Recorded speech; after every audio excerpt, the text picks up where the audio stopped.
wax kasta oo nabadgelyadiina iyo diintiina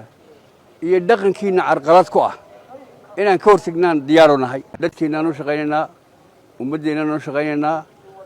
wax halaali iyo wixii ummadda dib iyo mushkilad ku hooyo ayaan ka hortagaynaa taliyaha qaybta booliska gobolka Awdal Gaashaan la sare Cabdi Khayr Dugsiye ayaa hadda heegan buuxa geliyay ciidamada booliska gobolka Awdal howlgalkaasi ujeedadiisu ahayd mid lagu sugayo laguna xoojinayo amniga guud ee magaalada Boorama waa sida uu sheegay taliyaha qaybta booliska gobolka Awdal Gaashaan la sare Cabdi Khayr Dugsiye mas'uuliyadda aan isku imanay waqtiga aan isku imanay Allah noo fududeeyo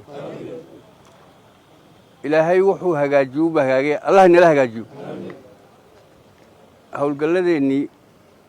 taa kor sheegi maaye hawlihii aan isla ogeyn baa la qabanaya may maqlaysiin waxaana qiimaynaynaa halka laga dhaqaaqo iyo halka la joogsado xisaabtaas hadday sideeda isku xidho wax fiican baa ka iman doona hadday sideeda isku xidhi weydana wax kale ka soo bixi doona may maqlaysiin ma isfahanay dadkeena noo shaqeynaynaa ummadeena noo shaqeynaynaa wax halaali iyo wixii ummadda dib iyo mushkilad ku hooyo ayaan ka hortagaynaa miskiid haddii ku jira miskiidka lagu galaynaa may maqlaysiin